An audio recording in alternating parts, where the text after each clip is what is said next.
Welcome to Digital Asset News. Take the top stories in crypto and break them down into bite-sized pieces. Today, I want to do a follow-up to one of the more popular videos that we have done, and it all talked about moving to Puerto Rico and what I've learned. So I'm going to tell you about some things that I personally screwed up on, things that I would do completely different, and the things that I would keep the same. So to do that, let's just jump into the piece I think is most important. So this is the old video that we did. I will link that in the description. You can check it out. This is just me moving down here. The one below where it says pay no taxes, was me getting ready. Then Puerto Rico part one. This is me when I was here for a little bit of time and to see just how things were going. And now I want to move into a little bit more into what I've found out. So first of all, let's just do a quick review. There is a lot of confusion about Act 20 and 21 and Act 60. Act 20 and 21 was the very first part, and that it was written in 2012. And there was two parts to that. The Export Services Tax Incentive, which is if you're a corporation, you could move over here, only pay 4%, but you'd have to export those services of whatever your corporation did. Like you couldn't move here and import some basket weaving franchise and just only sell baskets to Puerto Ricans. You'd have to export that to wherever other countries that you could. The next part was the investor resident individual tax incentives. And what that was for people who were like cryptocurrency investors or Wall Street guys and gals who wanted to not pay capital gains tax. So those Act 20 and 21 was actually rolled into Act 60 in 2019. And just like I talked about, here was the incentives. First of all, no capital gains, dividends, or royalties. There was no property tax exemption. This is for the corporation part. Greater than 3 million, you have to pay 75% of property taxes. But if it's less than 3 million, you were 100% tax exempt. And also, you were at 2 to 4%, depending on some criteria for your corporate tax versus the United States, which is 21 to 30% corporate tax right now. So that's pretty good. So what's the criteria? What would you have to do to hit that? Well, it came down to a couple different things. First of all, you couldn't be a Puerto Rico resident from 2005 on. So if you lived in Puerto Rico from then, 2005, 6, 7, 8, 10, 21, you were not eligible for Act 60 or 2021, just how it goes. Then there was 3 tests you had to prove: the presence, closer connection, and home. Presence means if you want to get this Act 60, you have to be here 183 days, hard stop. There's nothing around that. Next part was closer connections. That means that if you lived here and like your family lived someplace else, another country, that didn't fly. If family, significant other, kids, they all must live with you in this area in Puerto Rico, or else you wouldn't hit the criteria. And lastly, it says home. And what this means is you have to purchase some type of property within 2 years of moving to Puerto Rico. Like you can't just Airbnb forever. You got to buy something here. And that's one of those things that helps to assure that you are a real resident. Also, there was an annual donation. And every year, if you want to keep hitting that Act 60 for no capital gains or no interest for your corporations, you have to put in $10,000 annual donation to 2 nonprofits of your choice. So the $10,000 must be to 2 nonprofits, which would equal up. And we're going to get into the details of that a little bit. Also, there's a $5,000 one-time reporting fee. For corporations, you have to incorporate in Puerto Rico, fill out the paperwork, pay some dollars for that. And then also, if you made more than 3 million in revenue, you got to get an employee. If you have less than 3 million, don't worry. You don't have to pay for any employees, but it's good to bring jobs here. And I'm going to tell you just how important that actually is. So this was, for me, when I got into this, I was like, this is why I thought it was a pretty good idea to move to Puerto Rico. And it made sense at the time. And it really did. First of all, tax savings now. I thought, and the individual that I talked to, who will remain nameless, that legal individual told me, and they wrote an opinion, that, hey, everything that you bring over will be tax exempt. I don't care when you bought it. I'll write you an opinion, and that was it. Well, I've talked to many a CPA, and they're like, that's not going to fly. You can try it. You can try it. But in all honesty, the IRS is going to really crack down on this. So it's up to you if you want to give it a go. And I was like, no, I've already tussled with the IRS. And if it's going to be that flimsy, I don't want to deal with it. So when I moved here in April, that means everything from April 2021 before, I owe capital gains tax on. And everything after April 2021, I don't own capital gains. So it all depends on when you move here. That's when your capital gains, but you cannot get around it by moving here and going, I don't own anything. It doesn't work like that. Second thing was the weather. I thought it was gonna be pretty great. And in truth, it is. It really is. I thought there'd be new challenges and also connections in community, because there is a heavy presence of crypto OGs or people who have been around for quite some time here in Puerto Rico. So this is why I thought Puerto Rico was a pretty good idea. However, here's why it was actually a bad idea. And it comes down to this. So the first thing, like I said, tax savings. I didn't save too much on tax because the majority of what I bought, where most of my gains were, was from dollar cost averaging, which I think you know if you followed me on the channel. I've dollar cost averaged since 2017. I was buying Bitcoin when it was 5, 6, 7,000. Cardano when it was 7, 8 cents. Ethereum when it was $200, $300, $400.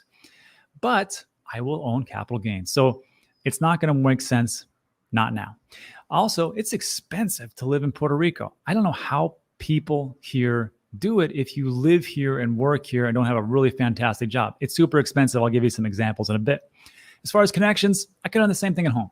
I'll be honest with you. I have made so many more connections just through Twitter and my YouTube channel and different channels that's it's actually astounding. You don't have to really physically be anywhere to make connections. It helps, but you don't have to. Then also there's this thing called Yankee Go Home, hashtag abolish Act 60. And this is important for a number of reasons about where I have seen Puerto Rico is and where it is potentially going. And let's just back up before we go any farther, because I need to bring some information to light, which I think will make a lot of sense moving forward. So first of all, where the heck is Puerto Rico? And if you don't know, here's Puerto Rico. There's a nice big red piece here. This is Puerto Rico down here. So here's Florida, Miami. Here's the Bahamas. Here's Turks and Caicos Islands. Very nice place. Here's Cuba. Here's Haiti, Dominican Republic. This is Puerto Rico, right by the British Virgin Islands, St. Lucia, Barbados, blah, blah, blah, right? Here's Jamaica. And over here, here's Honduras and Guatemala, Belize. So this is Puerto Rico, not as close to the mainland U.S. as one might think, but that is exactly where it is. And as far as Act 60, I'm going to link this in the description. You can read the entire law. It's in Spanish. So, have fun with that. If you don't speak Spanish, read a little difficult, I think. And then here's the actual law, Act 60, signed into effect 2019. You can also read this. I will link in the description. Now, as far as corporate taxes and America, I don't know where you're at, but for the U.S. imposes a tax on the profits of U.S. resident corporations at a rate of 21%. Now, just to be crystal clear, corporations don't pay 21%. There's this thing called deductions, so they don't pay as much, that's for sure. But it was reduced from 35% in 2017. And we get a bunch of taxes, about $230 billion in America, which is 7% roughly of the total federal revenue, down from 9% in 2017. So you can see why it's a little attractive to go from 21%, maybe down to 4%. But it's not only just on the federal taxes for corporations. Also remember that you also have state corporate taxes. Look at Iowa, 12%. Illinois, 9.5%. Alaska, 9.4%. California, almost 9%. So you take that federal tax, tack on the state tax, and you got around 30, 35%. Who knows? It's super high, minimizing deductions. So that's why that part is so appealing to some people. Also, what I talked about as far as being expensive, here's an example. This is just Walmart website. And if you're in El Paso, Texas, here are the prices today. You're welcome. A gallon of milk is around $3, just so you know. All right. Also, if you take a look at what we have for this place called Supermax, and if you're in Puerto Rico, you know what Supermax is. It's a grocery store. It's a chain, and it's in every block, it seems like. There's all over the place. So a gallon of milk is around $6, $7. All right. Here's some other stuff. Here's some Lunchables and some almond milk, $3. Okay.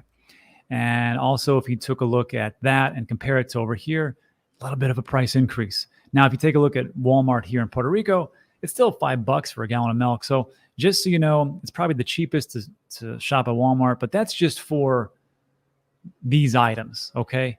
If you take a look at gas is higher, clothes are higher, vehicles also have an import tax. Everything has a damn import tax. So just know you're going to pay a lot of money for everything. And then going to restaurants, super pricey. So that's just so you know, one of the things that I was now made fully aware of. It's expensive to live here. Also, the abolish X60 part. This is going to follow you. If you're from America, this is going to follow you wherever you're at. Okay. And it's not as, it just depends. But the reason I'm bringing this up is because it's important that you understand why I'm going to recommend certain charities as opposed to other charities here, and where I think that there is a lot of good to be done in Puerto Rico. So I'm going to go over this as quickly as I possibly can. So this is an article written about a year ago. Influencers, developers, cryptocurrency tycoons, how Puerto Ricans are fighting back against the outsiders using the island as a tax haven. First of all, you will see this beautiful house behind me, right? Beautiful. This was not sold to me by a German. This was sold to me by a Puerto Rican. And the Puerto Rican lives here in Puerto Rico. So when the houses are sold and people are using that money, I don't know what they do with it. Okay, I'm just here for my part. You have a price, I pay that price. And that's pretty much it. We'll talk about gentrification. And does it happen? Yes, it does. Does it push people out? Yes, it does. However, is that the primary reason for everything? I don't think it is. And I'm going to talk to you about that right now. So let me scroll down here. There's just two parts. Abolish X60. This article states the government says Puerto Rico needs the money. I cannot deny that. Whoever set up X60, not really that great. I would have been okay with paying a little bit of taxes on capital gains. That's just me. You can talk to me in the comments. But it states here, the island currently has an unemployment rate of 9% and has been in a recession since the tax incentives began. So I'm going to tell you that's not true. This Act 60, this is not when the problems began. It happened a long time ago. Here's an article from 2015. Tax policy helped create Puerto Rico's fiscal crisis. There was a program called Section 936. Puerto Rico, one of the central drivers of its economic growth, has been the U.S. tax code. True, for over 80 years. The federal government granted various tax incentives to U.S. corporations operating in Puerto Rico in order to spur the industrialization of the island. I don't think that's the best thing to do. I think they could have done it with a little bit more taxes, but whatever. I'm not here to debate that. So in 1976, Section 936 of the tax code granted U.S. corporations a tax exemption from income originating from U.S. territories. Exemption. I can see a reduction, but an exemption, it seems kind of crazy. But I'm not an economist. Because of these generous tax incentives for businesses, Puerto Rico grew rapidly, that's good, throughout the 20th century and developed a substantial manufacturing sector, though it remained relatively poor compared to the U.S.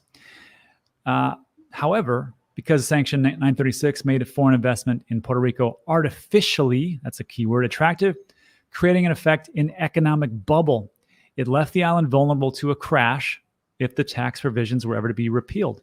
And guess what happened?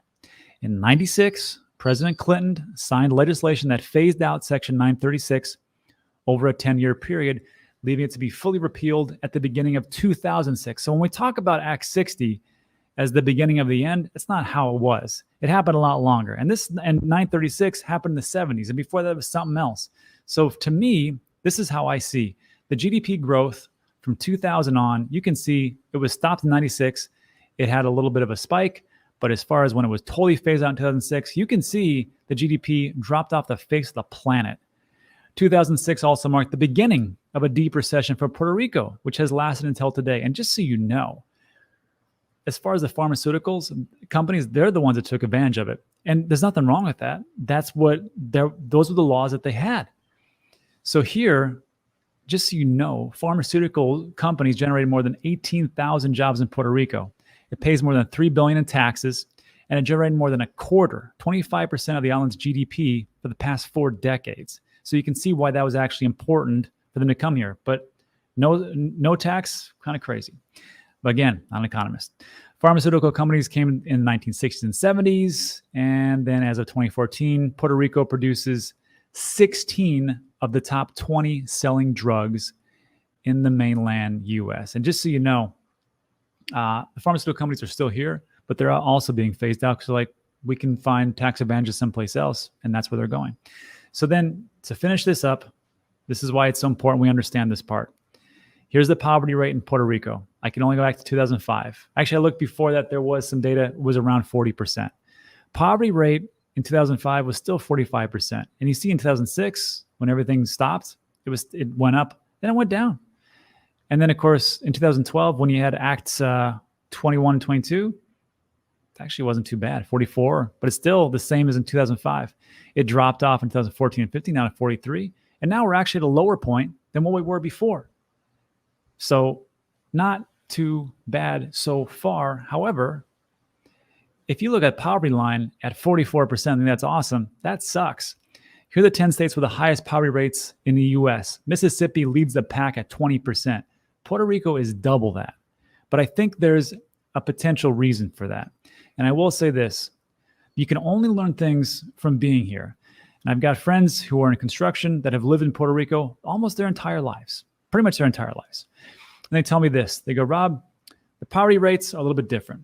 Because here's the thing, for construction-wise, people do not want to get paid on the payroll. Why not? Well, it's because they can gain a ton of money through government programs, but they have to stay unemployed. So we pay people in cash. Does it happen everywhere? No. Does it happen somewhere? Sure. Are those numbers as far as poverty correct? I don't think so.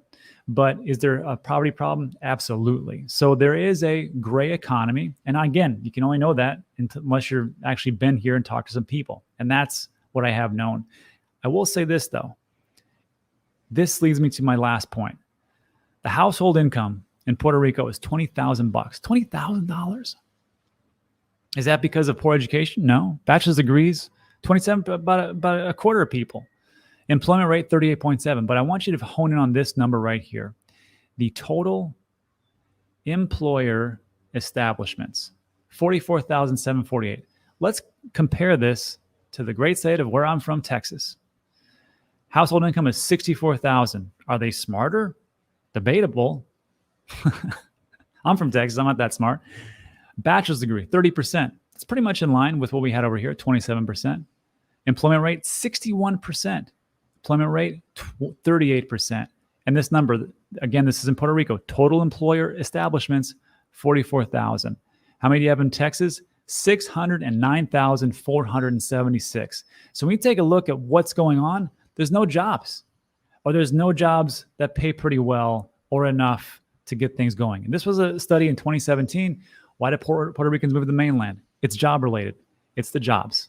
That's really what it comes down to. So I know there's a long explanation, but it's going to kind of shape the things we're going to talk about in a little bit as to where things are going and where I see or where I'm going to be putting my efforts and money into as far as nonprofits. So let's stop that one and let's jump back real quick to what we were just talking about as far as why it was a bad idea.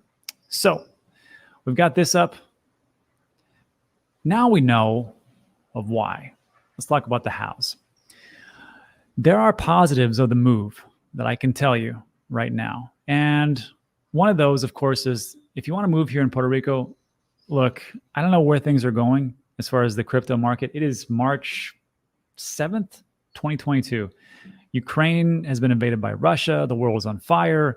The market cap has gone, from 3.1 trillion all the way down to 1.8 trillion in not too much time. So I can't tell you what's going to happen, but I can tell you that in the future, this is the time to plan. And this will be the time to take a look at options. I'm not telling you what to do, not investment advice, just investment opinion. So one thing that is, I would say, is in the future, it's going to work out pretty well. The positives for us is the rentals or the property that we did buy. We learned a lot from being here. We learned what the people are going to need. We learned that there are management companies people who live in Puerto Rico who we hire to manage our properties, because I think that's the best idea for us, and it actually helps out the economy. Also, there's connections that have been made. I've met some pretty great people, and you can only do that when you get to the actual island itself. Also, you get out of your comfort zone. I've never done a meetup. Now I do one every 2 weeks, and I love them. They're great. It's where they get some of the best insight into what's going on with just people itself. And then one thing, I guess, before we get into the donations. As you know, when I moved here, we came down with our dogs. One of our dogs got lymphoma. And if I had to deal, if Chewy had to go through the chemo part for the vet in Texas, it would have been a real hassle. But there's a great vet.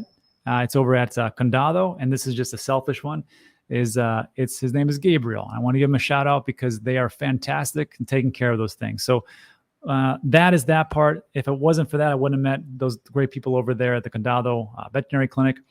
But here's what I want to talk about as far as I call it, FF versus F, financial freedom versus fulfillment, and the $10,000 donation. So when I talk about these things, I don't take it lightly. I think it's important that you understand where to put your money in general. So real quick about that great vet hospital, this is their website. And the reason I do this is because Gabriel, he owns the vet clinic, and he's looking for another vet to come in with him. You don't even have to know Spanish. It's in like the most touristy place by Condado, and they are fantastic. So if you're going to move here and you're a veterinarian, just so you know, that place is one of the tops as far as its accreditation. It's got 12 to 15% AAHA standard, which means it's like one of the top 12 to 15% of all the vet practices in the US and Canada. So you're getting a great place. It's awesome. I can connect you. Again, Gabriel's email, the vet, will be in the description, so you can talk to them. Again, don't need to know Spanish, not a big deal. This leads me to my next point as far as donations, $10,000 donations. What are you going to do? Where are you going to put it? Well, I think there's some places that need a little more help than others. That's all I'll say. Just so you know, the first $5,000 must go out of your $10,000 to a nonprofit organization listed by Comisión Especial Conjunta de Fondos Legislativos para Impacto Comunitario. Nailed it, which publishes an annual list with approved organizations. CECFL. Jeez, it's like I'm back in the army with that mnemonic. And then the next $5,000 can go to any Puerto Rican 501c3, or here they call it 1101.01, nonprofit of your choice. But one point to bear in mind is that the organization, the second one, cannot be on the CECFL's list. So you got to put 5,000 into one on the list, and 5,000 that's not on the list. That's just 1101. What the heck is CECFL? Well, I'm going to link that in the description so you can find it yourself. And this is essentially exactly what it is. When you click on the list itself, it's, first of all, it's super small, which kind of sucks. But if you zoom in, it's in Spanish, but you can figure it out. But what's great about this is, like, you can contact the people. Most everybody here speaks English, honestly. Or you can just go to their website. So see how it says, like, Katiana at Alianza PRs in Drogos.com. Just go to that website, or adoptandonpr.org, and you can see what exactly it is. And you can make your donation there as you see fit. But there's one thing, like, there was one that was called Boxing Bullies, and I clicked on that. I was like, this looks good. And this is the Jake Paul one. Look at that. Jake Paul has moved here, and he's got his own nonprofit. But just so you know, which is great. I can't take anything away from that. That's pretty great. I mean, bullying is an awful, awful epidemic these days with kids, which is awful. But just so you know, they've raised $416,270. $416,270. That's a good amount of money, right? That's great. Good for them. I think, and you can donate to that, but like we just talked about, I think there's some issues that we need to address, which is people need jobs. And that's what it comes down to. So I'm going to give to 2 organizations, and one of those is ProTechos. So ProTechos, this place, it actually, let me show you here. This is a place that trains people how to be roofers, how to install roofs, and they do it for free in the community. So they work closely with the community. They network with the local community leaders and religious institutions to locate the most urgent cases, like elderly people who don't have a roof. And they train these individuals, these people who want to learn. They pay them to actually install the roofs, and then they can go and work in any construction site they want to. They prioritize homes with children, elderly, or sick occupants. And how it works is, I thought it was pretty cool. And I actually met, this is Emily. I met her at one of the meetups, matter of fact. And she said that she had a nonprofit. I'm like, great. And this is how they do it. If you're a trainee, you get $7.25 an hour just to train. And they teach you how to be a roofer, which I think is pretty great. And if you want to stick on, they can, if you want to be a trainer, $12 to $14. But trust me, if you're in construction, you're making great money, especially here in Puerto Rico. It is pricey to get good people. So I think this could be one of those great ones. The program draws from residents who are willing and able to work, provide them with carpentry training through hands-on education, paid minimum wage, everything else. And what's great about this, when you donate, you can use PayPal, ATH, which is here, the local app, or you can use cryptocurrency. And also, if you click on About Us and click on Contact, if you don't want to I don't know how that's going to work because I have to show that I actually paid the $5,000, they actually take checks, which is crazy to me. But they do take checks, and you can prove it and all those things. It's kind of hard to donate with blockchain and then prove on the blockchain and so on and so forth. But Emily, she sends letters out to everybody. If you have any questions, this ProTechos will be a link in the description. I think it's a pretty great thing. And then also, when we take a look at jobs themselves, I think that we can all agree that developers are in high demand. So this was another gentleman I met at one of the meetups. His name's Adam. And this is a franchise called Holberton School. And what they do is they train people to become full stack developers. And they do that in 10 months. And it's a pretty intensive format. But here's how it works. So when you go through this process, and I'm going to link this here, it's specific to San Juan, Puerto Rico. When you go through the process of learning how to learn how to be a full stack developer, you don't pay a dime in tuition. They actually put that off until afterwards. So once you're done with the training, then you pay back only if you get a job and become a developer. I personally don't see how you wouldn't get a job as a developer. That seems to be a pretty big thing. And they teach all types of things as far as computer learning, blockchain, all this great stuff. There's a link, and you can sign up and see how it goes. There's some things to note here about the school. First of all, it's $50,000 that you're going to pay back. However, full stack developers make some pretty good money. I'll just start with that. Second of all, it's very intensive. So when you go through this, the nonprofit part is as such. When you go through it and you're like, hey, I got kids to feed, I got a family to take care of, and you can't make it, the nonprofit part, it pays you between $500 and $1,000 just to be a student there. And that comes from us. That comes from the people that donate there. So you can go to school, tuition free, you pay back later. So it's not tuition free, I suppose. But you also get paid $500 to $1,000, whatever you need, for your types of expenses to take care of your family. And hopefully after 10 months, you can make it and go through there, and then you don't have to pay that part back. So that is the non-profit aspect of becoming a developer. And there's one more caveat, and that is that for this process, when you sign up here, you're going to take a test. And that test is pretty hard.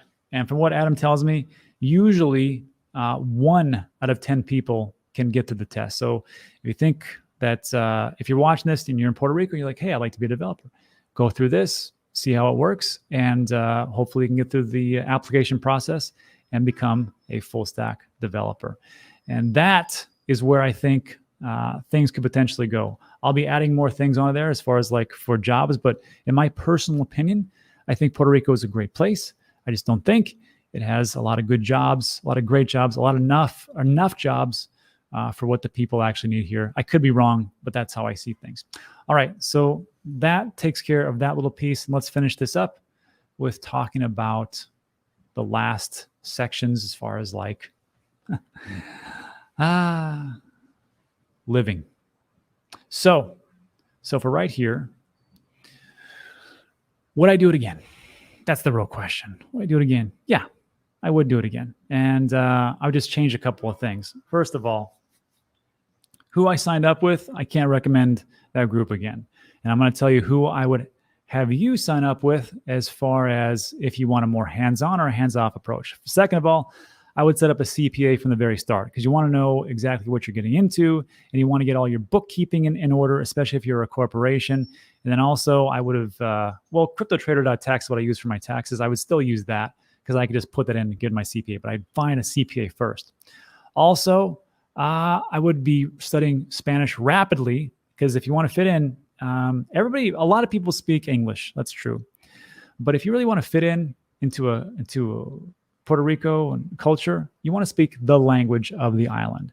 It's just, I can't explain it, but if you really want to be a part of the things, that's the culture. So Spanish, and I'll tell you how I'm doing it.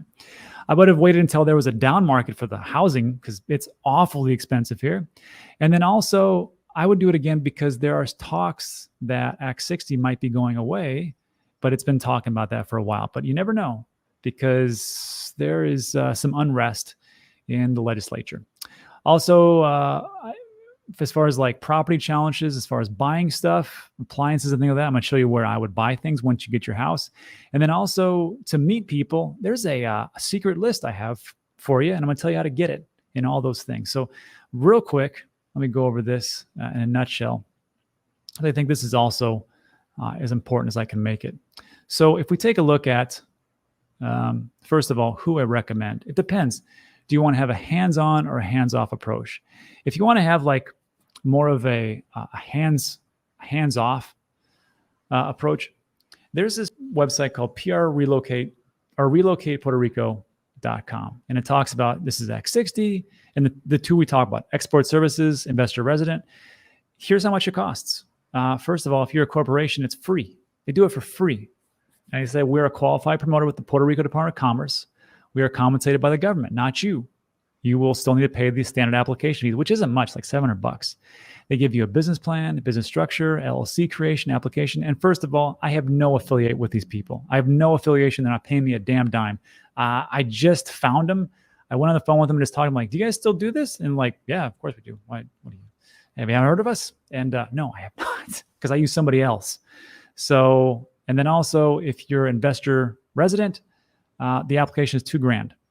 I'm just going to tell you that I paid a high 5 figures. Yeah, for mine.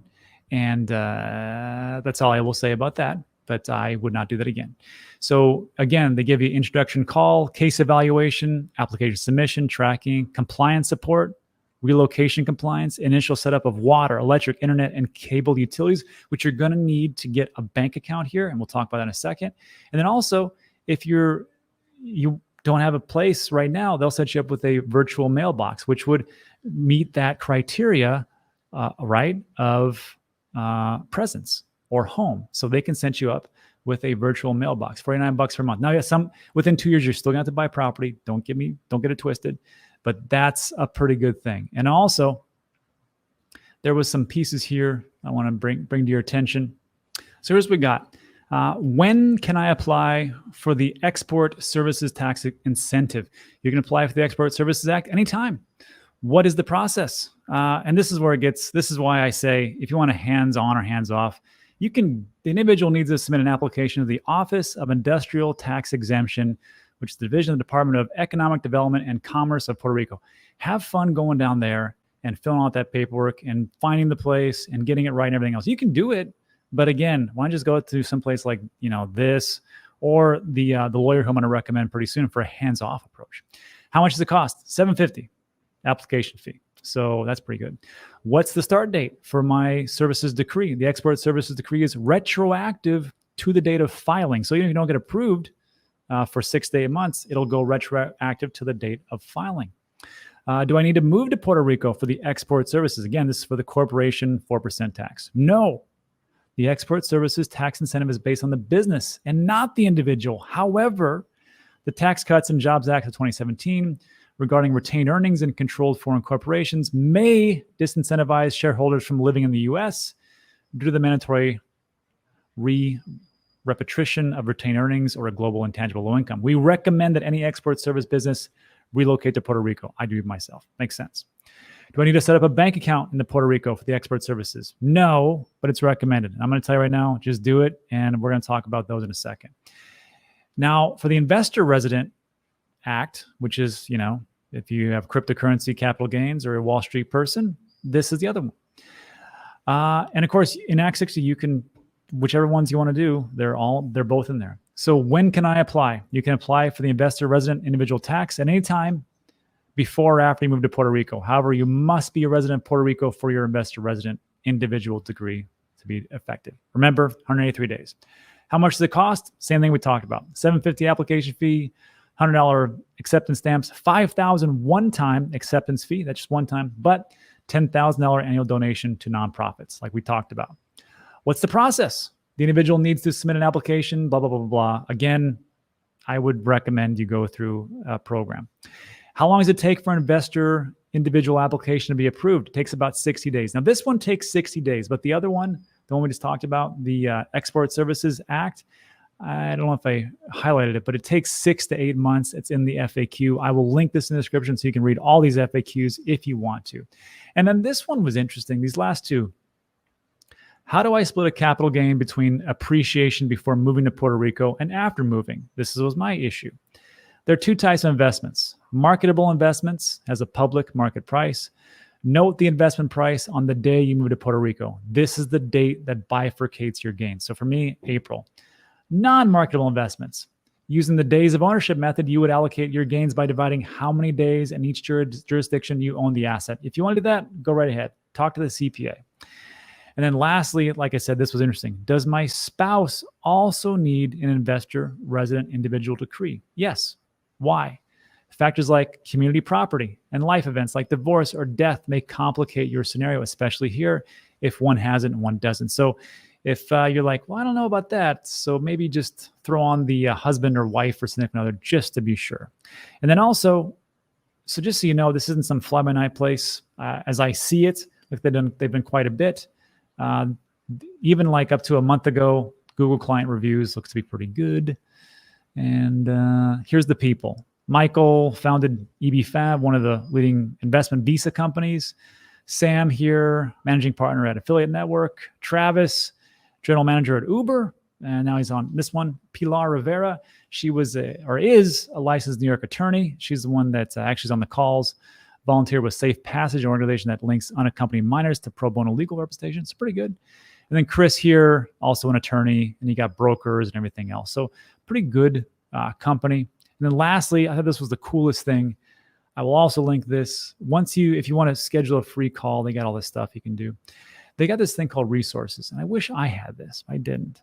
So you got tax incentives, all the things you need. Here's the schools. If you're moving down here with the kids, you can take a look at all the schools. The real estate, we'll get into this. Airbnb works, Zillow, no. Puerto Rico MLS, no. This one called Classificados is the one I want to look at. Banks, there's really 3 banks. Scotiabank, I've only seen I don't think I've ever seen one. But it's all Banco Popular, First Bank, and Oriental. And these are the things you're going to need to set up with. And this is why you're going to need the utility bills, which they can set you up with. And everything you're going to need to actually get everything moving. Here's your utilities. Here's the gyms. And here's something that's pretty cool. Learning Spanish. That's pretty important. So those are the 2 things. That's like a hands-on. You got to do a little bit of thing. Here's a hands-off approach. This is what I would have done if I would have met Jaime back in the day. This is Jaime Aponte Parsi. And he is the lawyer that we use for our property deals. Great guy. He's been here for decades. I mean, he's lived here his whole life, but he's been practicing for decades. In his firm, established attorneys with over 6 decades of a combined experience, tax exemption, estate settlements, condo sales, dispute resolutions, real estate. And real quick, just so you know, if you call him, I'm going to link him in the description. Here's Jaime and what you can expect. Yeah. All right, everybody. So as promised, what I got is Jaime Aponte Parsi here. He's been a lawyer here for Puerto Rico for 30 plus years. And he's got the inside track on Act 60. So Jaime, I got 4 questions for you. First of all, can you help people out with the Act 60? Yes or no? Yes, absolutely. Fantastic. And then also, can Puerto Ricans apply for Act 60? Not unless they haven't been residents here for the last 10 years or so. Great. And we'll get into that. Now, also, is there rumblings going on in the legislature about revoking Act 60? They're not revoking Act 60, but they're going to tinker with it because the governor has appointed a commission to look at tax reform in a very broad sense. Great. So that makes sense. We should, if you're going to get an Act 60, do it sooner than later because you can get grandfathered in. Makes sense. And the last question is, Jaime, do you have any CPAs that can help us out with the tax stuff? Yes, we're working with 2 accounting firms right now. They are getting into the very busy part of the year, so we're trying to recommend clients now before we're already in February. But Fantastic. Yes, the answer is yes. There are people who can help you and should help you with compliance. Great. So everybody that's watching this right now, we did a deeper dive into this, which I'm going to put onto the website and also onto YouTube. You can check that out later. Jaime, thanks for coming in. We appreciate it. Okay, so that's Jaime in a nutshell. And then also that one part about learning Spanish, you can use Duolingo and all those things, but look, I've done that. I go off and on. I just got to tell you, you're going to need something that really puts you in there, and it's all about immersion. So I've had friends who have gone through the language program in the U.S. Army. Also had friends go through it for to be the people that go through the different countries for the Church of Latter-day Saints and talk to different people in Korea and Africa and things like that. And what they always tell me is the same thing. Missionaries, that's what they are. Well, they always tell me the same thing. You have to go through an immersion process to pick it up the fastest way. Like my friend Brian, he learned Farsi in 3 months. And the way they do it is because they sit you down and they only speak Farsi to you for 3 months straight. You probably don't have the time for that. However, what would be great, instead of having a whole classroom, is just have Spanish lessons. And this is Preply. And I have a refer a friend link, and I'm only giving this to you because I use them personally. I've done this now for 5 hours or so. And all they do is speak Spanish to you, and they teach you the things to say and how bad you are, actually. So you don't have to use my refer a friend thing. I just get more hours to be added in, so I can take more lessons. You can go right to Preply, PREPLY.com, or you can use the link in the description. But this is what I use. You set it all up, and it's like $15 an hour for a private tutor, and it's kind of like it's a Zoom interaction. And it's right there. Like, I think this is probably one of the better ways to do things and just to get your own private tutor. $12 an hour, $18, not bad, 14. And there's like thousands of them. I mean, 4,000 Spanish teachers available. So I think it's a good way to actually, job creation and things like that. Also, on top of that, I recommend my man Big E Crypto, because it's good to do the lessons, but they're not going to have you for 8 hours a day. It's going to be like one lesson, maybe every couple of days. In between the time, you're going to want to do more Spanish stuff. So why don't you, if you're in crypto, that's why my man Big E is into crypto. He just started and he's got a great channel and it's all in Spanish. So why don't you try to do that and pick up some Spanish and listen to crypto on the same time? So there's that. And then also, as far as like I talked about, as far as like moving down here for and getting your property, import taxes are big. Also, you're going to have to wait a lot for your appliances. There's a place called Nuevos con Damage, and I will link in the description, the phone number and the address. They have like multi-$1,000 refrigerators and stoves and stuff like that, microwaves. They're like major, like 50% off because they got a ding here and there. So go to those guys because they have a ton of stuff in stock, as opposed to going to places like Home Depot and Lowe's. You're not going to find stuff there. Maybe Sears, but that's about it. And then also, if you're going to try to actually furnish your new house or new condo that you're going to buy, you're going to want to go to IKEA. There's a bunch of them, like 3 or 4 here. And the only one that actually has the stuff that you can buy and pick up instead of having it shipped here in over 2 or 3 months is called IKEA Main Puerto Rico on the Santa Rosa Mall. I will link that in the description as well, so you can find all the stuff you want to furnish your place with. And then also, here is, lastly, that secret group I was telling you about. Like, it's cool when you have all these things going through and you're trying to find friends and stuff like that. Like, I'll see you in meetups, but wouldn't it be awesome if you could have a WhatsApp group for all the different interests that you're into, right? So like this one's got, if you're singles, sure. You've got acro yoga, which is like balance yoga for partners and stuff like that. Basketball, fire spinners, beach tennis, beer pong. I like that. Biohacking. I want to get in that one. And then some other stuff here, which I need to now black out because I don't want you to see their numbers. But here's the thing about this. This document was given to me by somebody, but the thing is that I can't give it to you. This work has become a victim of its success. Groups listed have bumped up against WhatsApp's 256 member group size limit. Please don't contribute further to the problem by sharing it publicly. It's obviously not meant to be a secret, but individual sharing one-on-one is the way that its creator hopes it to be used. Please don't post this file or a link to it in any group. Instead, please ask folks to reach out to you to get the link. So here's the thing. I can't give it to you. But if you move here and you come to one of my meetups, I'll give it to you, no problem. Or if you move here and you can't make a meetup, I'm not here, I will give it to you. But you have to reach out to me individually to ask for it. I can't just give it to you because that would go against the group's wishes. So there is a great way to do things, and that's one of them. And then lastly, I will just say this, is that when you're looking for houses, Zillow and all the other stuff don't work here. Mostly what you're going to do is find it on clasificados online, and you can search by city and things like that. There's a big difference between like a house that maybe you're like, I want a $10 million house, or maybe you want a condo for $150,000. Sure. So this is where you're going to want to look at. But I will just recommend I have two real estate agents, Brenda and Victor. And Brenda's great she works at Iconic Realty, links in the description, and she can find you some pretty good places that will look pretty good for you. Depending on if you're looking at if you're like just a single person, want a little condo, or like you're bringing the whole family over, she's got something for you. And then also Victor is one of those guys who's pretty good at finding investment real estate. So they're both good.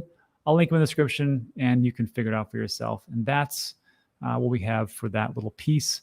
And then lastly, and we'll wrap this up because this was probably my longest video I have ever done, but there's so much to cover, unfortunately. I will just say this.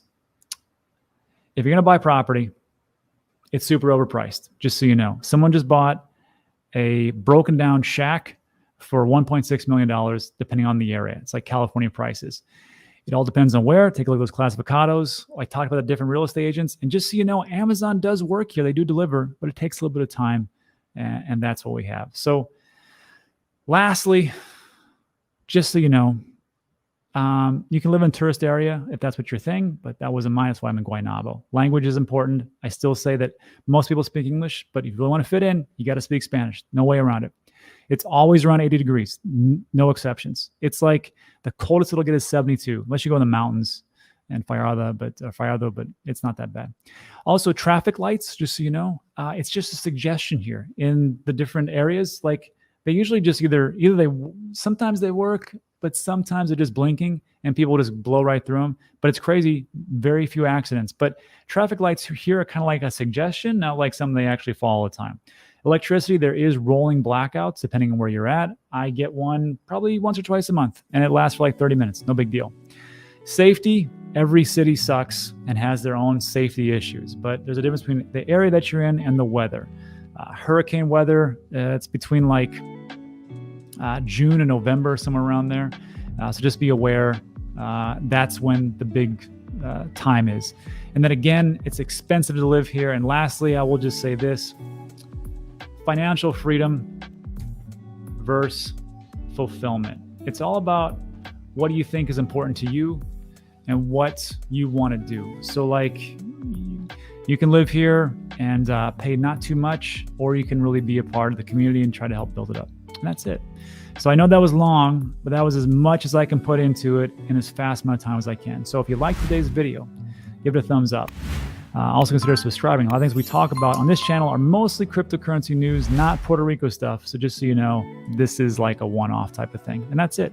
So thanks so much for watching. I appreciate it. And I'll see you on the next one.